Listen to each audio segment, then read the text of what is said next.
Vi imploro, con umiltà e con fiducia, permettete a Cristo di parlare all'uomo.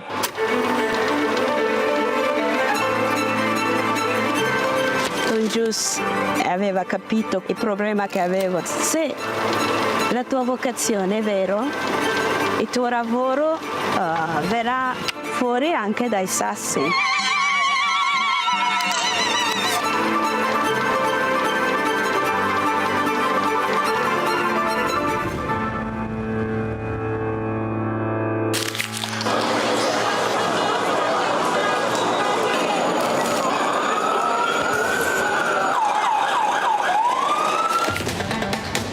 Comunicare la fede agli altri, ma veramente insieme a loro riscoprire che cos'è la fede, che cos'è la fede per me. Portare Cristo agli altri, comunicarlo agli altri è l'unico modo che abbiamo per conoscerlo veramente.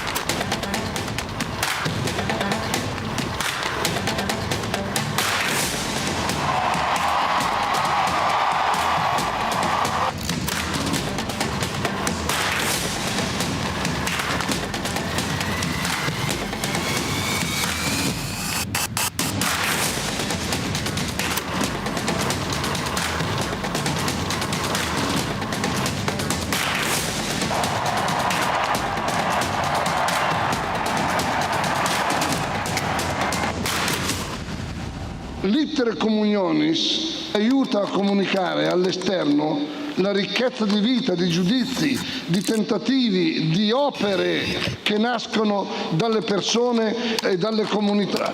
L'Iter Communionis è proprio la vita del movimento. Scrivete all'Iter Communionis le vostre esperienze, ci fate bene.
Vi imploro, con umiltà e con fiducia, permettete a Cristo di parlare all'uomo.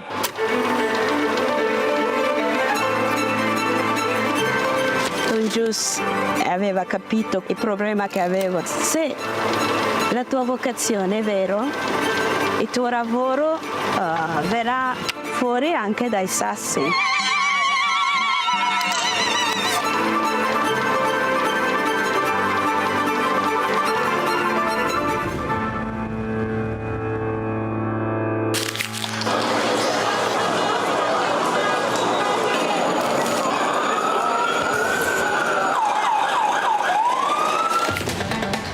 Di comunicare la fede agli altri, ma veramente insieme a loro riscoprire che cos'è la fede, che cos'è la fede per me.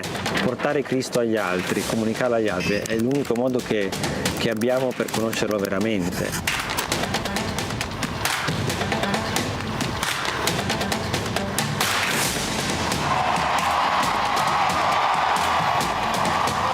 Questo è un luogo che genera dialogo, Qualcuno che si impegna, che si batte. che approfondisce la conoscenza e sostiene la fiducia. È un crocevia dove si incontra chi desidera il vero, il bello, il giusto e il bene. È una testimonianza di speranza nel cuore ferito del presente. E tutto questo Proporre con la propria vita. esiste anche grazie a te.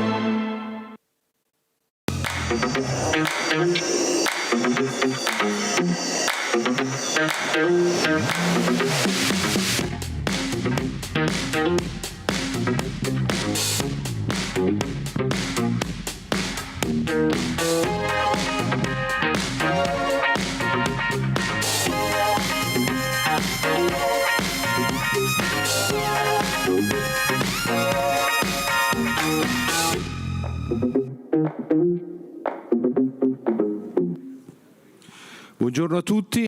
Good morning, everyone, and thank you for being here, and thank you to the Rimini meeting for hosting once again a session on education, which is crucial and important for the future of our country. Today we have with us the Minister of Education and Merit, Mr. Giuseppe Valditara.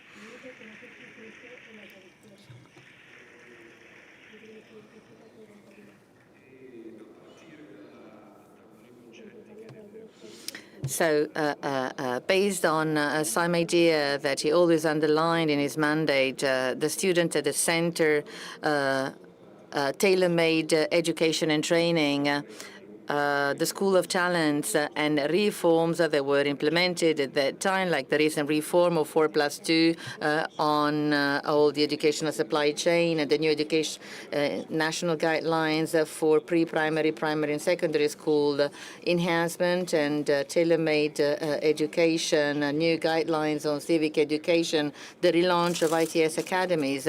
This is all something new. Which is changing a school in Italy, as well as the major reform on teachers helping children so that families can have support teachers for their children and can be confirmed for the following year. The minister was saying that this reform is being very successful, and many students are no longer forced to change the support teacher during the year.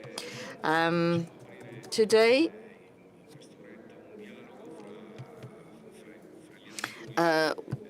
we want to have a session with different school representatives and the minister, focusing on education, training, the relation between school and labor, and vocational training. So some questions will be asked by a teacher, a school principal, an ITS representative, and an entrepreneur. Andrea Siciliano will be the first one to speak. He is a professor of Italian at the Hospitality Training Institute at Gnocchi in Carate, Brianza. Paolo Maino, school principal at the IDE Gadda Rosselli in Gallarate and president of Di.S.A.L. Guido Torrielli, president of the ITS Italy network, and Luca Bergantini, business unit manager of SCM Group, cooperating with many vocational training representatives. So I invite on stage for the first question Andrea Siciliano from the Hospitality Training Institute Gnocchi. È abituato a parlare davanti. Is used to speaking in front of different classes. Here I think the audience is larger. Hello.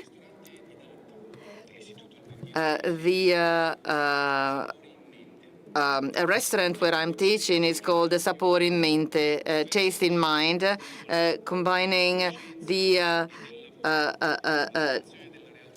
knowledge and training. A school in Brianza stemming from the intuition, the idea and friendship.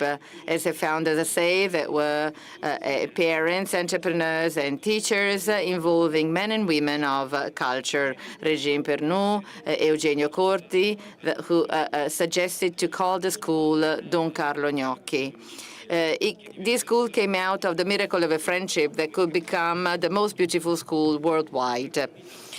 This is a community of people that very bravely wanted to focus on the communication of the positive meaning of life. At the beginning, it was a traditional training high school, and then it was turned into a vocational training school, and a restaurant was founded, open every day. It was opened to the public at large because they were convinced that just before customers, school could become true and could be open to a reality. Today, 15 years after the launch of that restaurant, Sapore in Mente has become popular at a local level through dinners that are managed by students themselves, invite different companies, professionals, conductors, artists. It's thematic dinners with a menu based on the different subjects. The room has become an art gallery because the artists coming to the restaurants leave their works of art there. There are people eating among works of art, and this is a place, a beautiful place where people can study. Hence, the 4+2 system that was tested there, because it is the best way to continue our training and to become protagonists in our country. In September, we will open a new building that will host more than 500 students. This school was built with the support of the community, of teachers, of families and citizens that continue to recognize the importance of this school, which has a value because of the results it can give, not just for the beauty of buildings and of events, but for the adults that come out of that school. How is that possible? Because this school makes a unique training proposal to adults who communicate the reason why it is worth living and being educated. This is a promise for the future. This is why all the energy of the past is based on the present. The work, the job of chef, for example, is a symbol of that. The chef is first and foremost a man and must be wise, has to grow as a man. Vocational training schools must be places of culture. We, in our rankings, lag behind because we do not achieve the 100% ratio between the people who get a diploma in our school and the people who get recruited. So many, some people, for example, learn as chef, and then they decide to go to university. And now the questions: how can the minister support schools and teachers to relaunch the training value of labor? How can the ministry help to build a school which does not only have to teach a job, but has to accompany young people to express their values?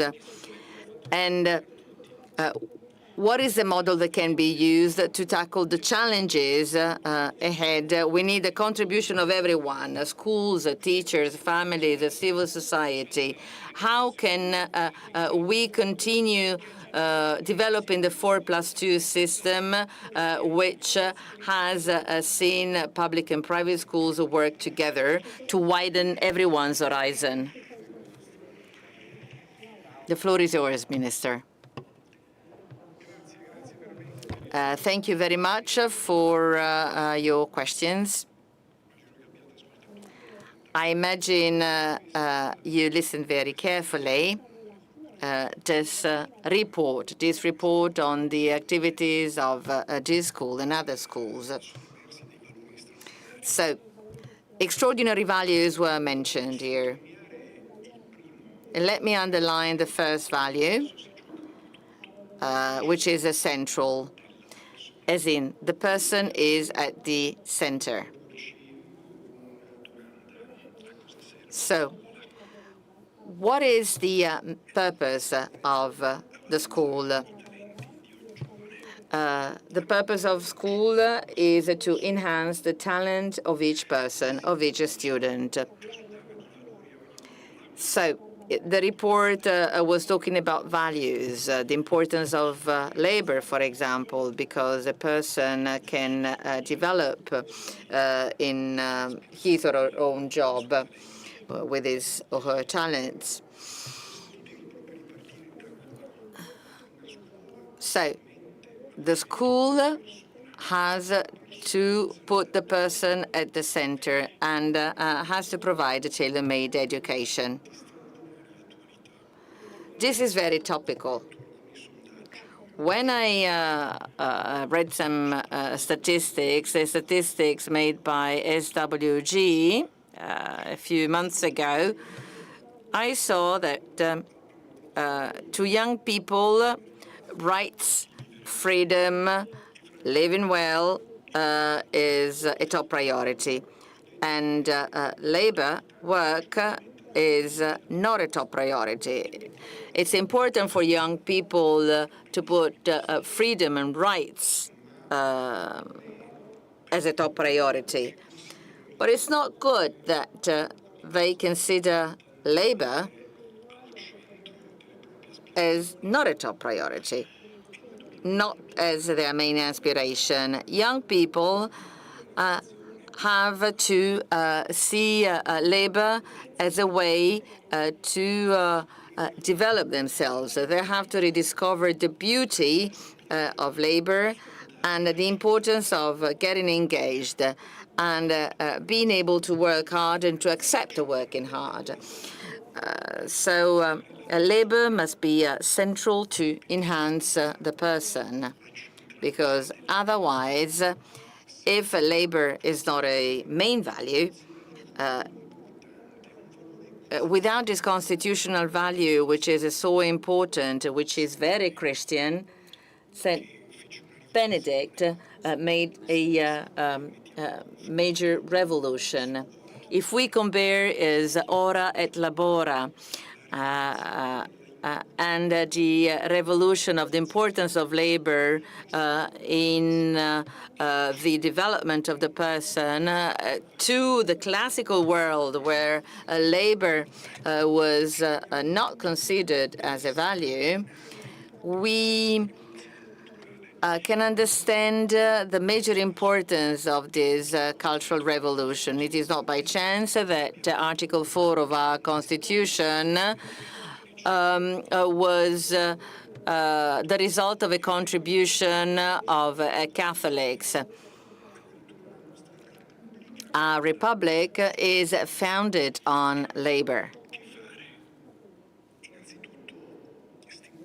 So first and foremost, we needed to arouse in young people the curiosity for beauty, for everything that is done with engagement, talents, hard work, and creativity. Oftentimes I said, okay, let's take some artifacts, artisanal artifacts to primary school children. Let's make young children understand the beauty of a table that is made by craftsmen. Let's explain what there is behind the work of man, so that the dreams of a child can turn into a prospect of fulfillment. Labor is strictly connected to reality, to the fact of being pragmatic. Ideology is very far away from reality and cannot understand the importance of labor. Labor is equal to rights and duties.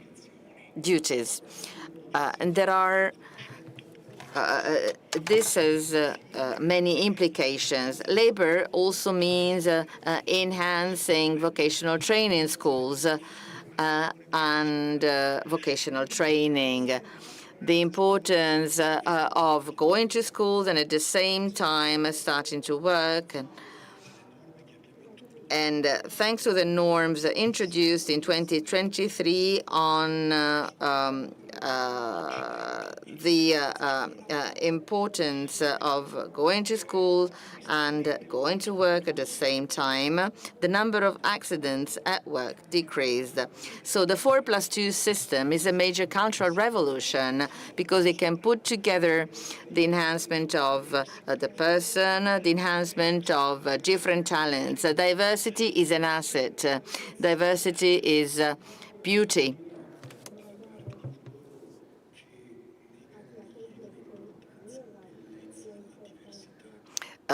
We cannot deny the beauty of diversity. Diversity is bad when it leads to discrimination, but when it is enhanced, it brings the fulfillment of a person.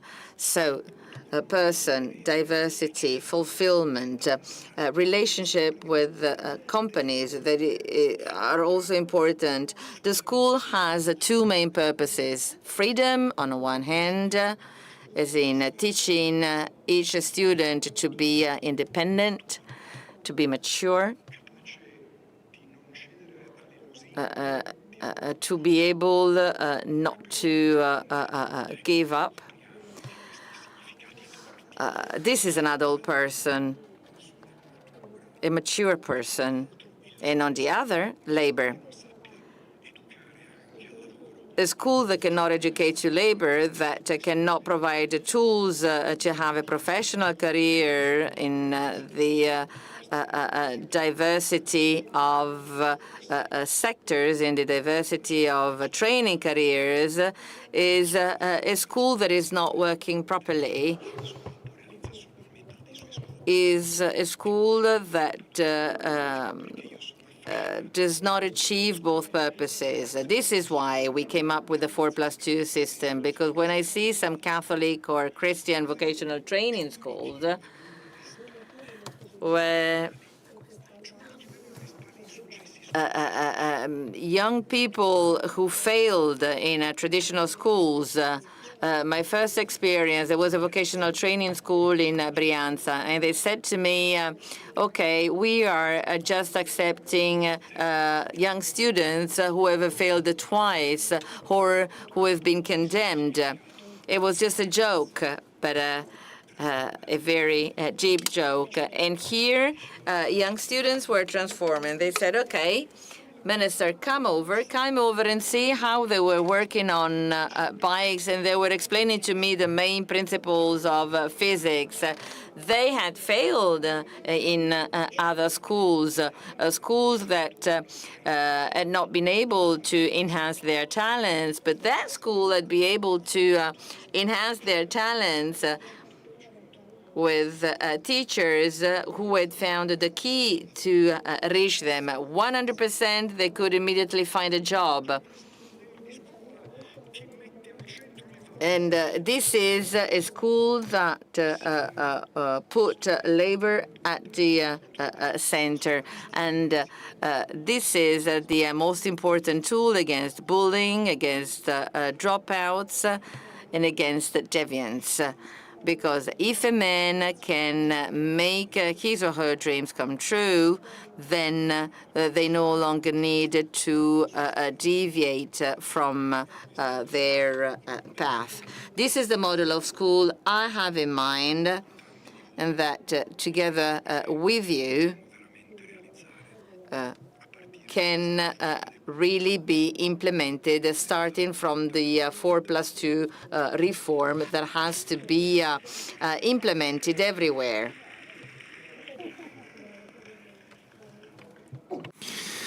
Adesso invito a salire sul palco. Now I'd like to invite Paolo Maino, President of the Association of School Principals. And, well, he is actually more used to talk in front of big audience. But, well, it's a big emotion anyway. I'd like to thank the Minister for being here. That is extremely interesting.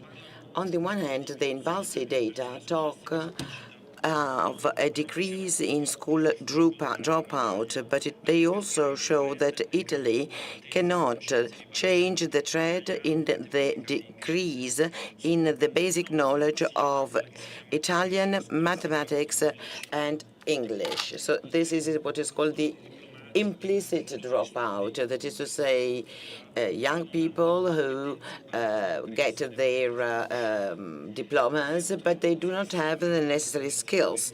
So this is a situation that we can find also in other European countries, but this is not something to be happy about.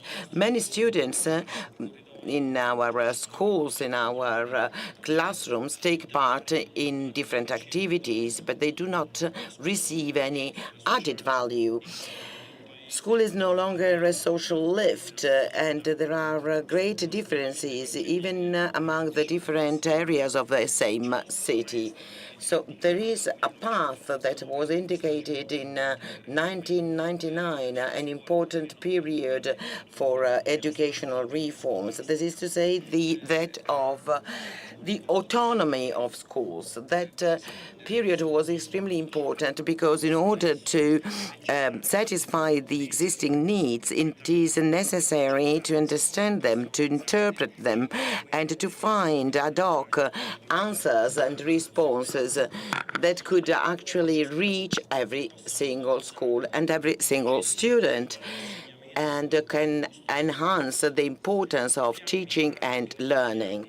I have a feeling that so many ministries from different political colors have tried to make a lot of interesting statements, but now it is extremely important to focus on the merit and underline the importance of teaching civic education, to give also some orientation to students, to have a constructive dialogue between the business world and schools. But then in the end, these were mainly just intentions because there was not enough autonomy. And in the end, there is some form of of skepticism in terms of what autonomous schools can do. The ministerial control that should be linked to the indication of certain general objectives, and then obviously to the evaluation of the value of the curricula that schools offer, sometimes boils down to just some statistical data. These data are important for us to understand what is going on, but maybe even principals in the end sometimes just issue decrees. So in the end, sometimes there is not even a time for a creative interpretation of the school context and the valorization of human resources. But there is also something positive in this, and I had the chance over the last few years as a president of the Di.S.A.L Association to meet many public school principals with their staff from the north to the south of the country, going through every single region of Italy. I have found that there are very well-functioning schools because there is a group of professionals that give ad hoc responses that actually reach the students and limit the trend towards abandoning the learning path.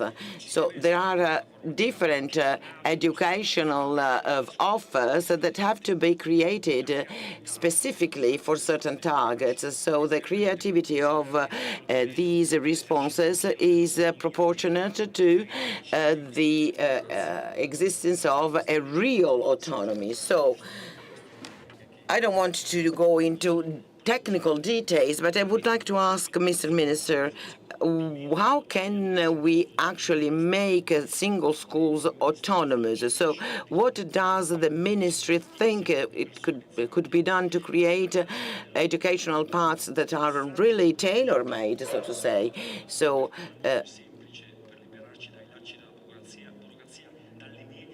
for those students that go from middle school to high school, this is a very challenging moment. And even the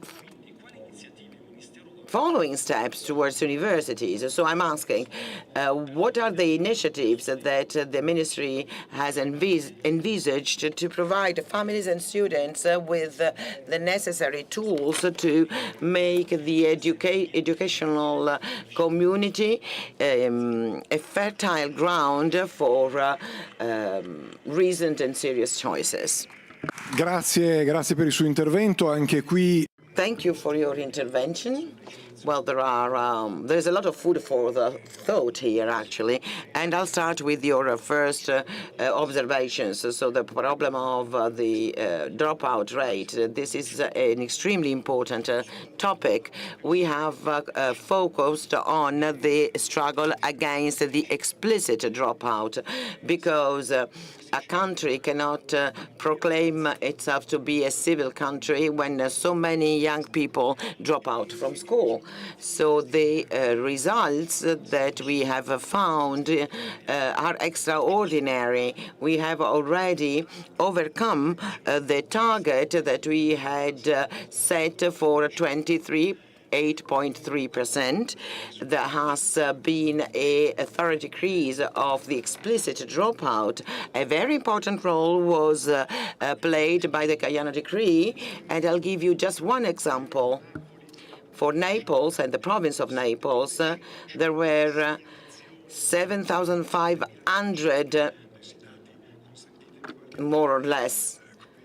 There might be some margin of error, but so 7,500 dropout notifications. At the end of the school year, only 1,800 students did not come back to school. That means that we managed to find back thousands of young people who had dropped out. So the municipal authority is notified. The authority then actually contacts the families of the dropouts, and if the family doesn't send their children back to school, then the municipal authority has the right to start a legal action against the family. And well, so we could actually recover so many young people, even in those different and difficult communities as the Rom community in southern Italy. And then there is the so-called Agenda Sud, and now we have also launched the Agenda Nord, because school dropout is a phenomenon that actually touches also the northern part of the country. If you create a school that is stimulating with sports activity, music, theater, the school is open all day long, families and students can see their school as a reference point, as an alternative to the street. For the first time, we involved families.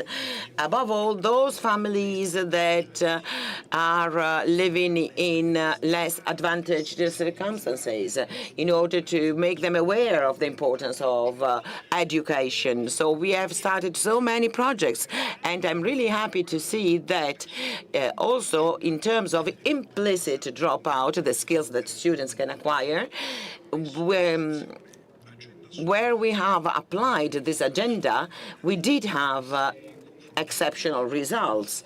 If we compare the Invalsi data, the schools that were part of the Agenda Sud and those that were not, we can see a recovery that is 3 times bigger in terms of student performances.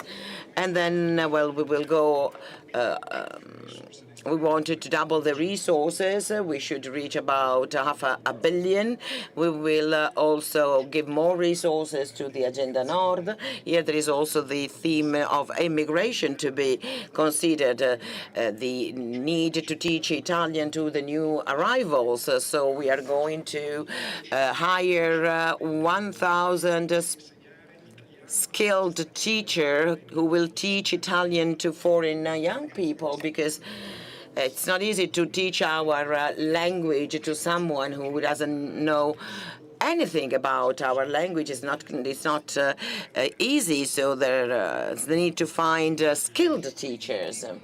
So this theme of the explicit dropout and the struggle against the implicit dropout. This is a very important step. Then there is another step.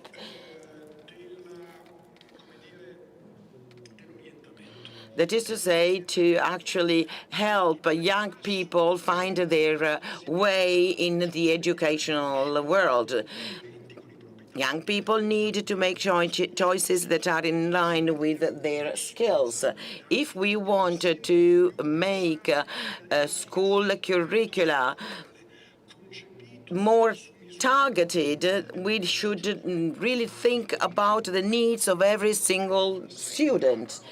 The teaching programs should enable maybe to have different speed for those who are advanced in their studies, and we have done a lot for tutor teachers, for instance, who needed to have a bigger and bigger role. Tutor teachers need to be able to coordinate all the other teachers in order to customize, so to speak, the teaching program and enhance the skills of students, finding their the best activities for them in mathematics or in Italian, so that young people can find their way and no one is neglected. And then, again, there is a link between school and reality, education and reality, schools and enterprises, school and the job market. There is an awareness-raising campaign that will start in October in middle schools, starting from the last year of middle school students and families. We started already last year, actually, and we will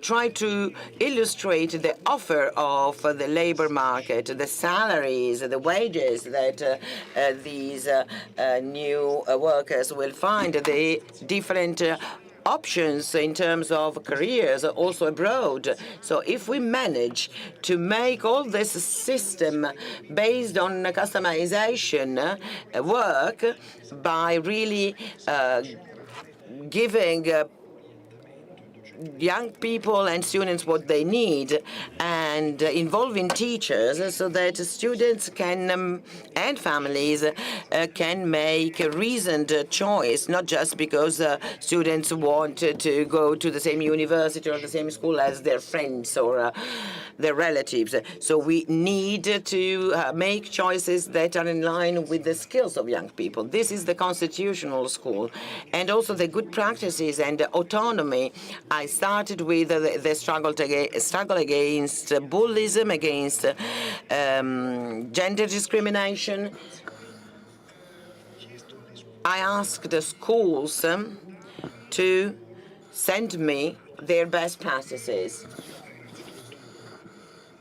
in order to select some of them and to make them known or to share them with all the other schools. There will be a meeting in Rome at the ministry when we will deal with the theme of best practices, but there are so many other different aspects, and because this is what we aim at, customizations in educational paths. Autonomy is extremely important in the field of the results that have to be shown by the ministry.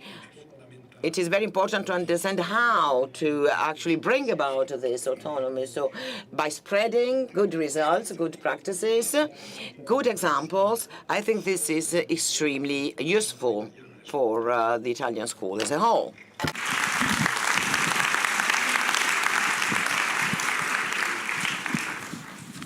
Grazie mille. Thank you. And we now come to Mr. Torrielli, President of the ITS Italy network. He will talk about the experience of ITS institutes, which are very successful. There are more than 20,000 enrolled students. Thank you. I prepared a speech, but after what the minister said, I will just speak off the cuff. Let me start by the title of this session, of this meeting, sorry. In the vacant places, we will build with new bricks. The new bricks are ITS institutes, which are revolutionary. And let me follow up to what the minister said. It is the revolution of common sense because they are the result of what did not exist before in terms of the design made by companies, by teachers and enterprises that bring their experience to training and education. And students can go to companies. This is a revolution.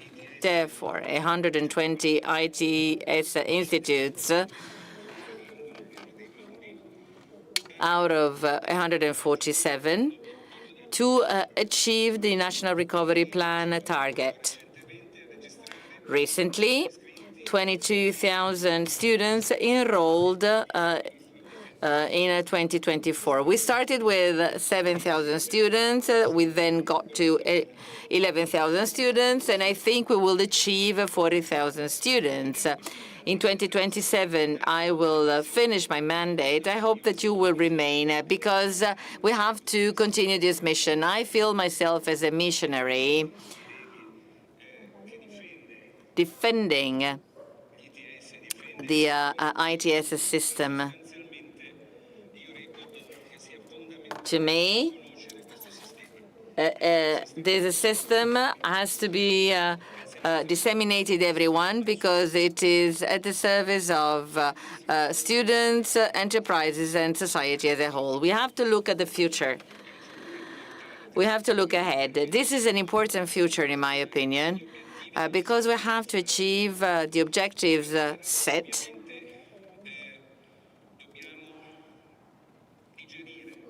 And in order to do that, we have to settle and to implement the activities through the National Recovery Plan. In our ITS institutes, there are labs going far beyond the labs in companies. The minister visited many of our ITS institutes, and I was with him.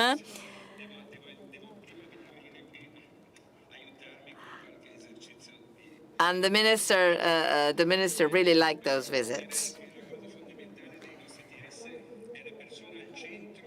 The person at the center of the training is a value in our institutes. Students enter institutes, they don't know who they are. At the end, they say working is beautiful, and they understand their own identity. We work in different technological areas, including area number 8, related to services to companies, and working in the third sector, which is strongly represented here. So let's think about ITS as a gem in our Italian system. I talked to the ambassadors of Germany and France, and I told them that they are working in a beautiful way, but they said that the ITS model is the Italian model, which has to be copied and envied, and I'm very happy with that. Thank you very much for your applause.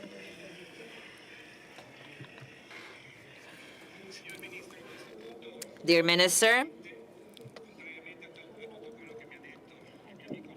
unlike what Giulio Genti said, who wanted me to say different things, I'm here that we will meet in September with you in order to take stock of what has been done. But let me ask you a question.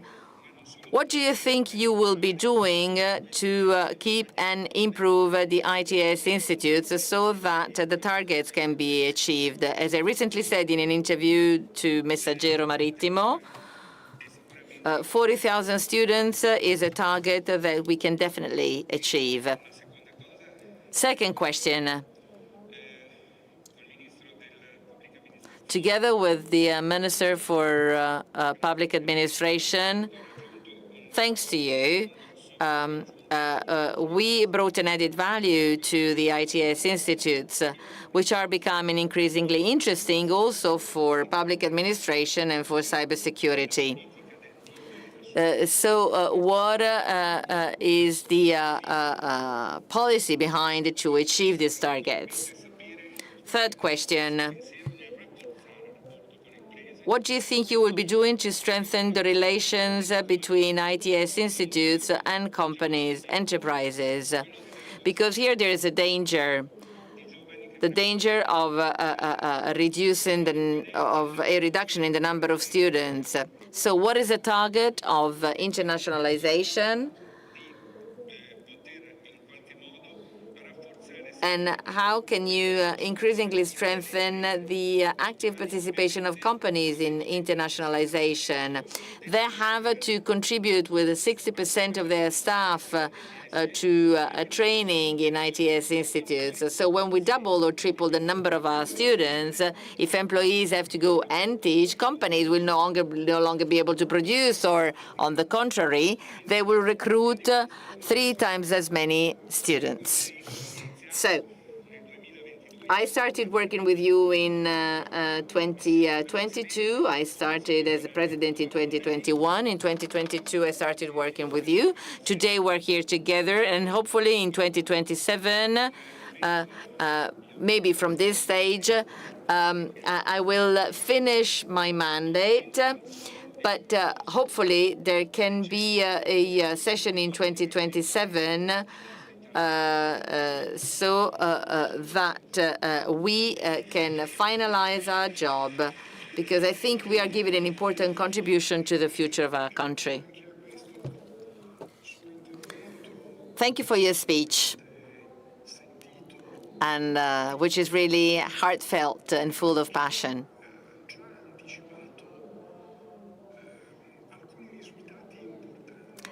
You already mentioned some important results.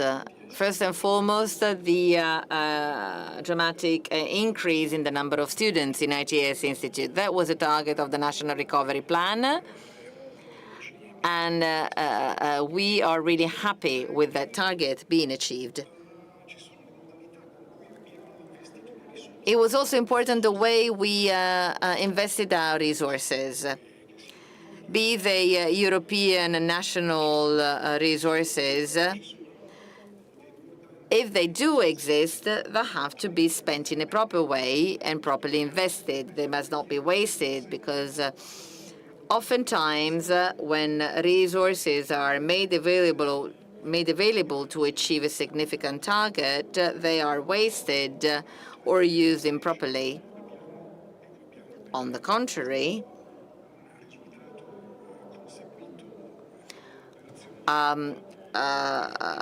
in this case, they were used properly thanks to a stronger teamwork. I'm going around visiting ITS systems. I can really find cutting-edge labs. Now, I think we need to continue financing a main axis of the Italian training system. On the 6th of August, I met Minister Giorgetti, and one of the priorities I mentioned was to continue financing ITS institutes in the next few years, so that this path will continue.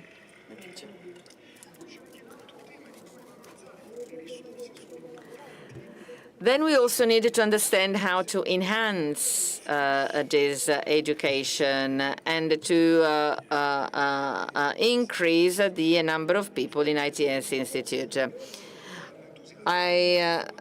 4+2 system was very helpful in that.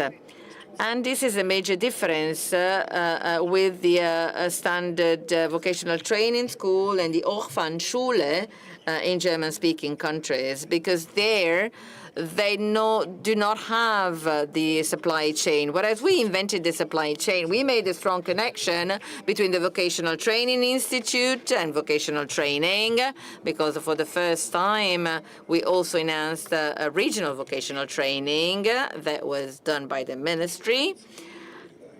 And I said connection with upper technological and vocational training.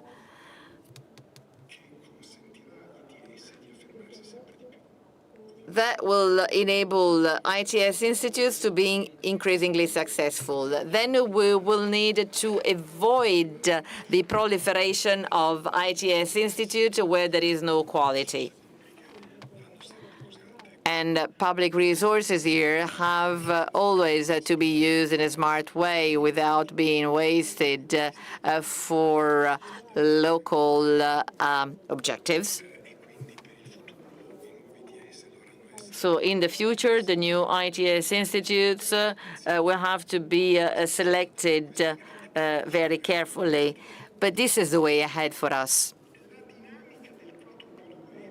So the 4+2 system strongly connects school and labor, school and enterprises. When the other day somebody pointed at me because they said that I was saying that schools had to be at the service of companies. Well, this is not true, because school has to be able to create a link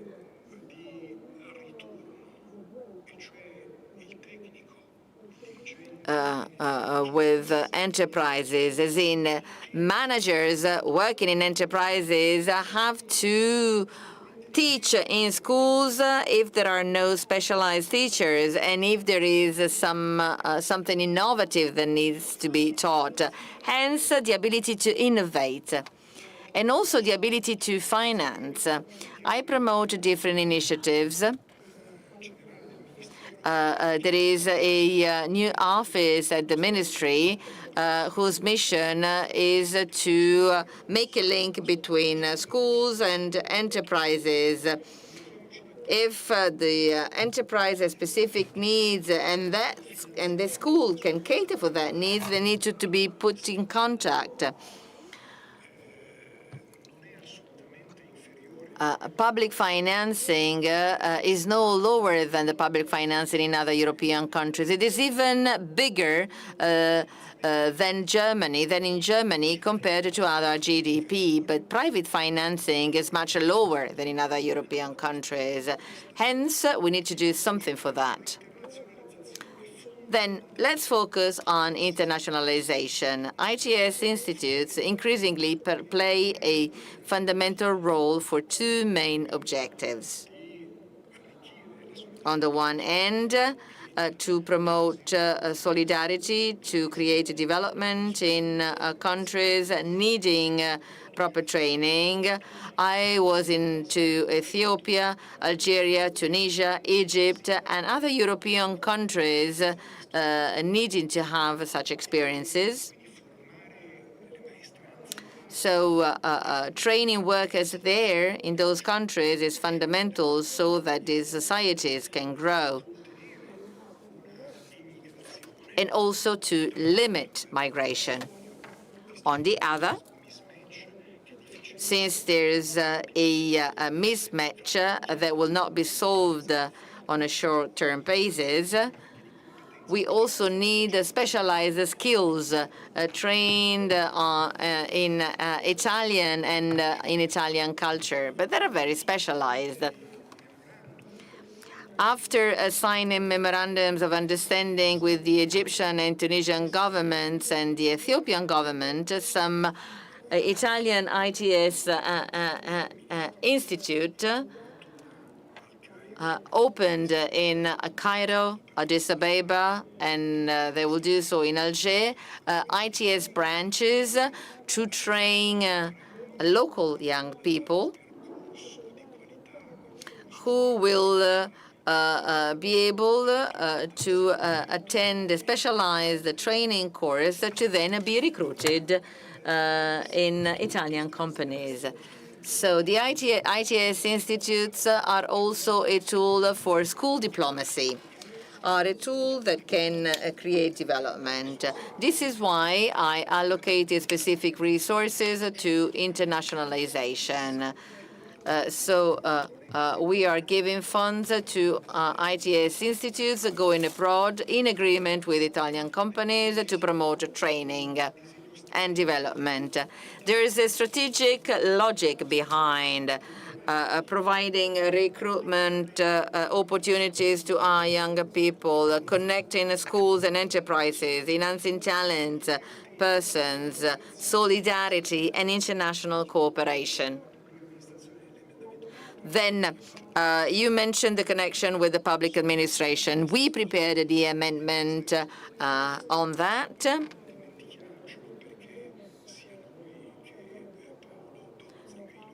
Paolo Zangrillo and my ministry really believe a lot in the cooperation between schools and public administration. This is the school of the future. This is the school teaching abroad. After those memorandums of understanding, some commissions were set up because those countries asked us how they could have a similar 4+2 system in Ethiopia, Algeria, and Egypt. They wanted to replicate that system in their own countries because it is an innovative and modern system, because it looks at the future for many young people. Thank you, Mr. Minister. The last intervention is by Luca Bergantini, Business Unit Manager of the group S.p.A. That is a global leader in the manufacturing sector,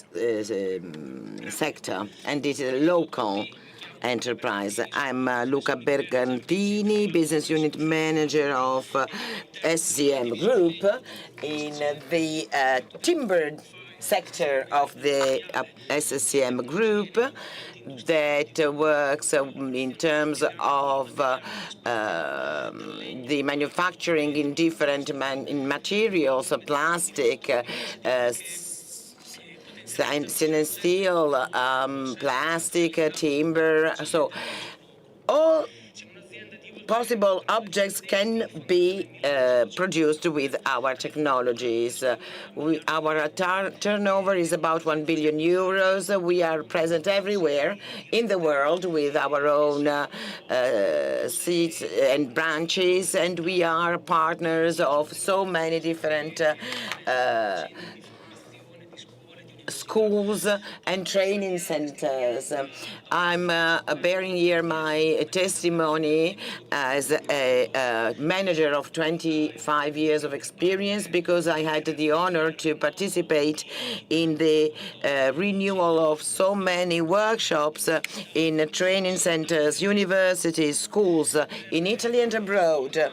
Because I would like to underline, as Mr. Minister, you were saying, a mismatch between demand and offer. Even though there are some situations of excellence, there is still a mismatch. So this could be explained through three different gaps. A gap in terms of contents, even though there are already some systems, some schools, some ITS that are excellent at national level, there is still a lack in terms of training programs, educational programs, and the real needs of enterprises. Then there is a second gap, which we are faced to as enterprises. There is the need to include more women in our industry, so to actually overcome the gender gap, because this is a world that goes towards the digital world. And then the third gap, that is also involving the other two that I have mentioned, is a gap in terms of communication. We always notice that there is the incapability to make these training parts attractive for young people. So, well, we need to work on this together and make these training parts more attractive. One of the most important experience that we have as enterprise and as technological partners also of so many other enterprises working in very competitive sectors is the difficulty in finding a way to have schools and training centers and enterprises on the other side to work together. So my first question is the following. What do you think it could be done to further improve these relationships between schools and training centers, maybe including them in a training, in a common path with targeted resources? A second question, Mr. Minister, for you. As I was saying before, one of the gaps we always have to face is how difficult it is to make people think that this kind of training parts through ITS are attractive. So young people and families continue to think these are second-class choices, whereas on the contrary, they gave great employment opportunities. So what can we do together maybe to improve these perceptions so that young people and families can understand that this is not a second-class choice. On the contrary, they have to see this is the choice that can help them become part of the labor market. Grazie Ministro, non abbiamo ancora tanto tempo. So, Mr. Minister, well, we're running out of time, actually, so I'd like for you to answer this question. Thank you for your suggestions, which in a way actually conclude the debate we had together here this morning, because you actually touched upon a strategic theme. That is to say, I'm trying to summarize it. How can we guarantee that in 2027 a high number of jobs will be vacant because there won't be the necessary skills? So we wanted to avoid this. This is really dramatic for us. We want to avoid this situation where for many young people, this means that they want to be able to have good jobs in short times. They even risk to be unemployed. But this is also important for our production system. Sometimes we have the impression that some political forces do not care about our competitiveness, and they are always very skeptical in terms of the relationship between the business world, the world of economy, and the school world. So this is why we wanted to channel the so-called technical schools as first-class educational paths. If we go back to the Gentile reform, it was based on, well, an ancient idea where intelligence was seen as some kind of different categories. So the classical studies and then scientific studies. Technical schools were seen really as the bottom of the pyramid, so to speak. But then so many studies and surveys were made. People started to talk about different forms of intelligence, for instance, intelligence in the sport sector. So we need to help all these forms of intelligence that can find their realization with educational paths that might be different from the cultural school paths, where obviously Italian, mathematics, and English are fundamental. We have actually reinforced them in our 4+2 model. These are the most important aspects that need to be made more solid. But there is a lot of cooperation between school and jobs. So this is something extremely important, but families need to be convinced. Families need to understand that these paths are worth choosing. We need to maybe even to change the names of these institutes, because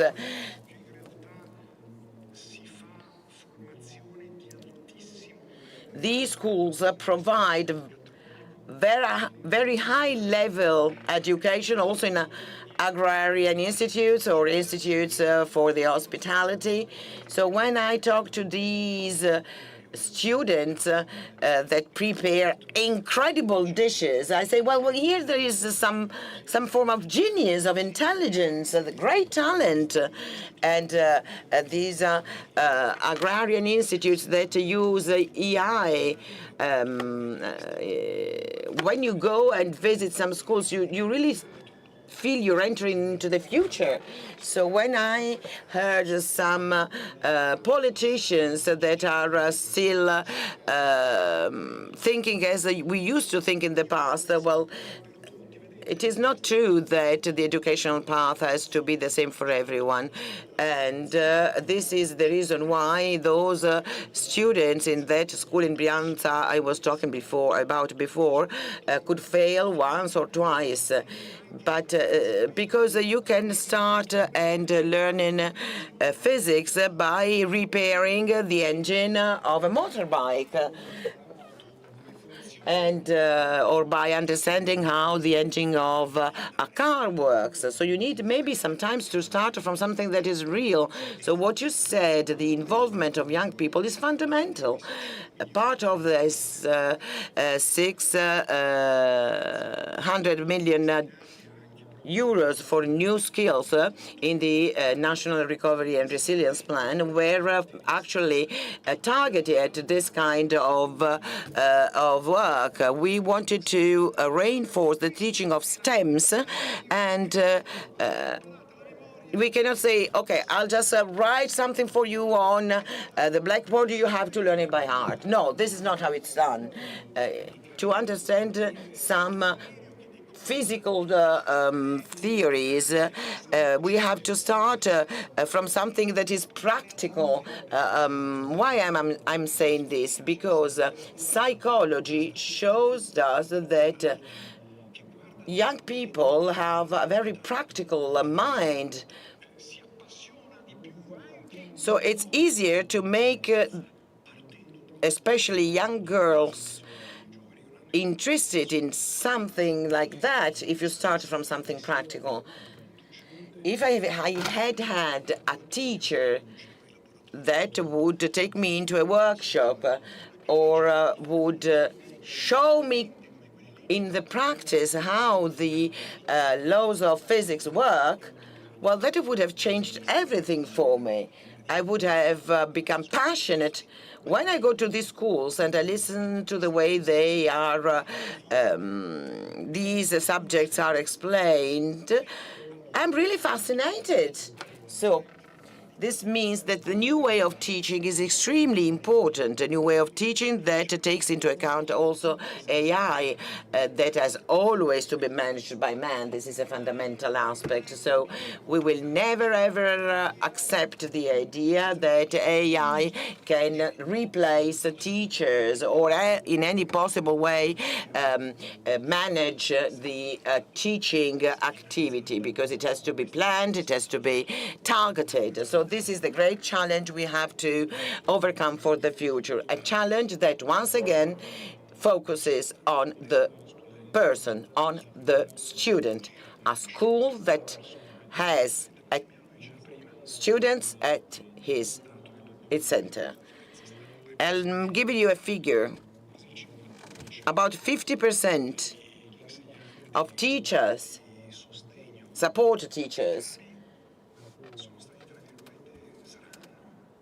who didn't have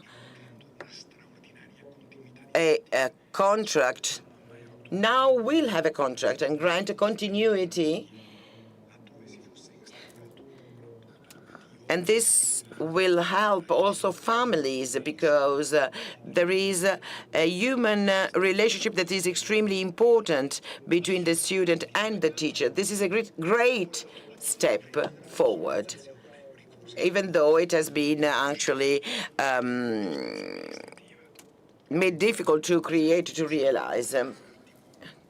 Discorso che abbiamo fatto anche sul consenso informato. Also, the fact of the informed consent, this is also extremely important. It makes it possible for families to choose an alternative path.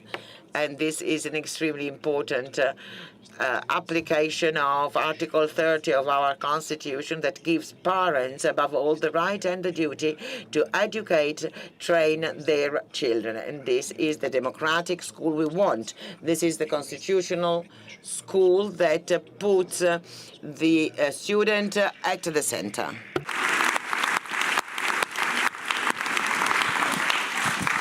Allora, 25 anni dalla 25 years after the law on private schools recognized by the state, which had already implemented what was envisaged by the Constitution. There was Article 30, the possibility to educate for families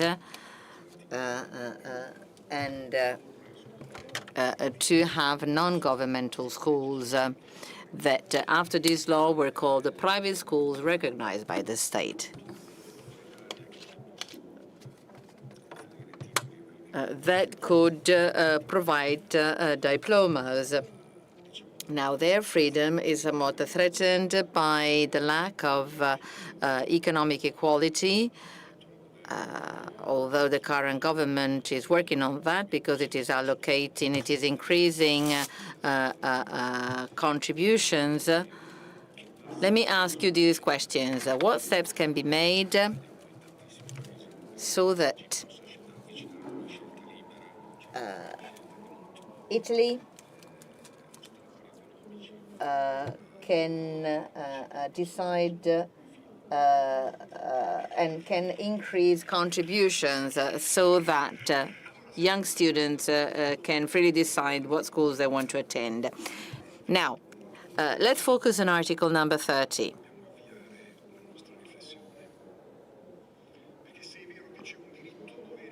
If there's a right and duty to educate and train for families, and it is not by chance that there is Article 29 talking about that. So the whole thing is very consistent, and I also wrote a book on that.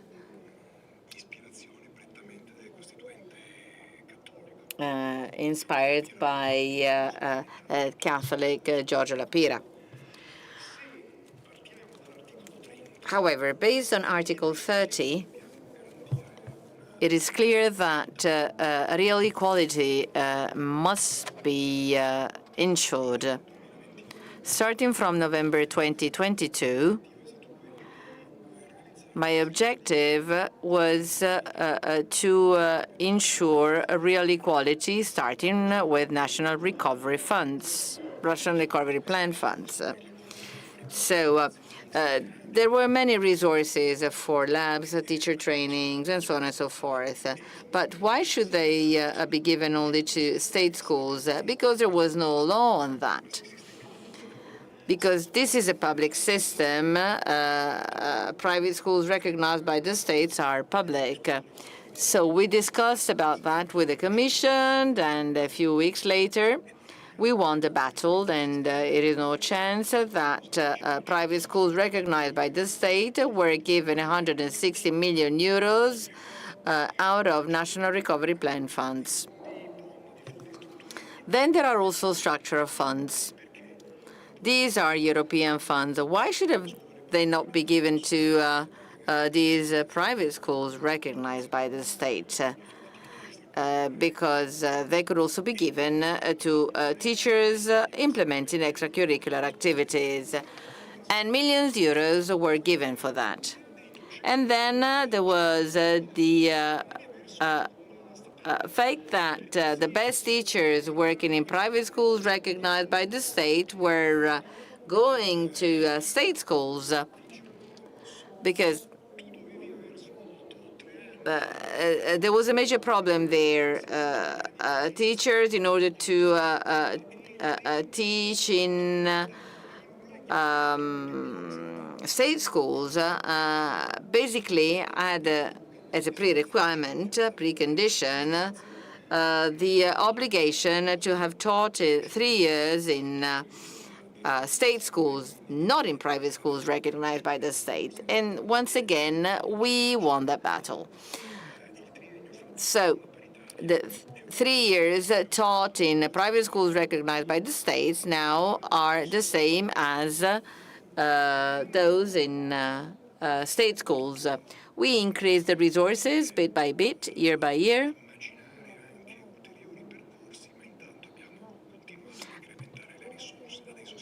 And now we are at a turning point. I believe that the real conclusion of this battle is the school bonus. I don't know whether this is going to be possible. On the 6th of August, when I met Giorgetti, I asked significant resources for private schools recognized by the state. And he listened to me very carefully and is quite ready to do that. So in the next state law, and there will be additional resources for private schools recognized by the state. And then there is a major difference between these schools. Catholic private schools recognized by the state have similar results as in state schools. In vocational training schools, their results are even better. And then there are other private schools recognized by the state. Some of them are really not successful, and they are closing down. And we needed to be brave for that because these are private schools that are not working properly, but still they give diplomas. And their results are very negative. So I think we needed to select the resources carefully, giving more resources to private schools recognized by the state who are working properly, not just from the Catholic world, but also other schools. So we need to select them properly and without giving money to those schools with a 39% dropout. Because probably this has nothing to do with good education, but basically they just attract the young people, and even if training is not good, students can go on and get a diploma. And this is miscompetition with proper private schools that can be innovative and they can teach well, because we absolutely need private schools recognized by the state, even to be pioneer, even to have a pioneer curricula. There should be a model where in these private schools, innovative curricula could be developed to promote a dialogue. I'll give you the example of Alassio. There is the state school there was being built, and the mayor didn't know where to send students. There was a private school recognized by the state who said, okay, the students can come over and study in our school. That was a wonderful collaboration between a state school and a private school. And these students then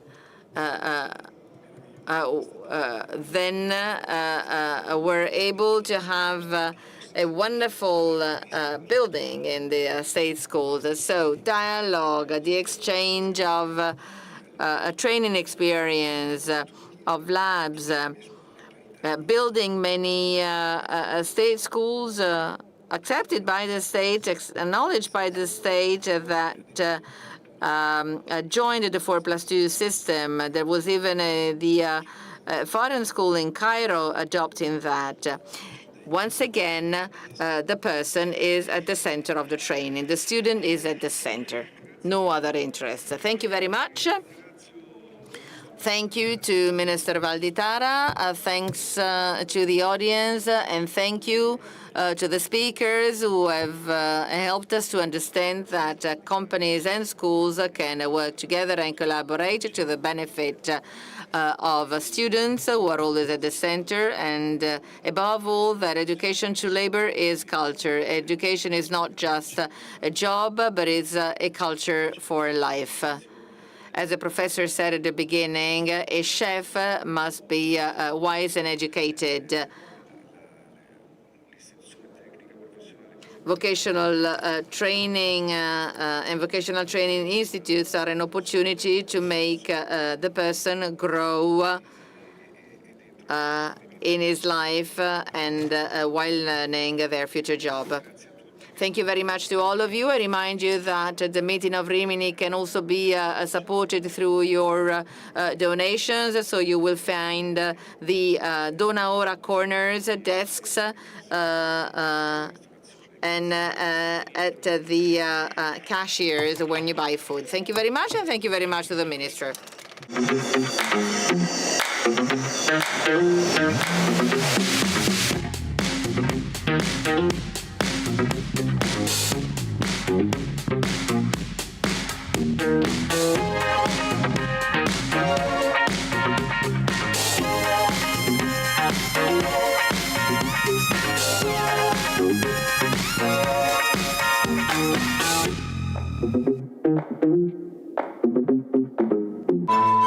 Questo è un luogo che genera dialogo, Qualcuno che si impegna, che si batte. che approfondisce la conoscenza e sostiene la fiducia.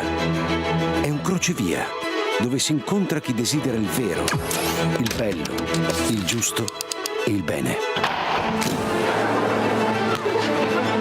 È una testimonianza di speranza nel cuore ferito del presente. E tutto questo Proporre con la propria vita. esiste anche grazie a te.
Vi imploro, con umiltà e con fiducia, permettete a Cristo di parlare all'uomo.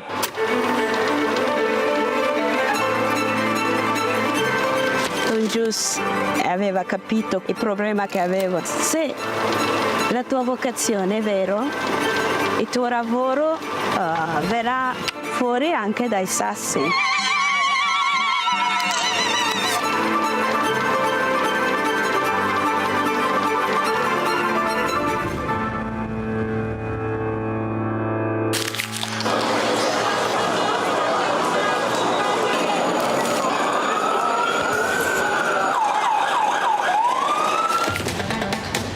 Comunicare la fede agli altri, ma veramente insieme a loro riscoprire che cos'è la fede, che cos'è la fede per me.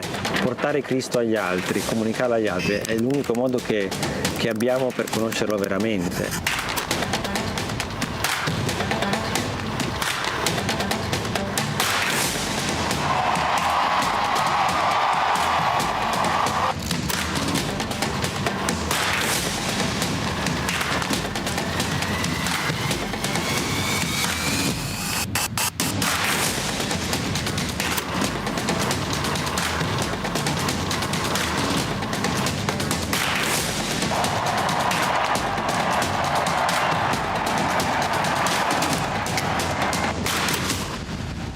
L'Itere Communionis aiuta a comunicare all'esterno la ricchezza di vita, di giudizi, di tentativi, di opere che nascono dalle persone e dalle comunità.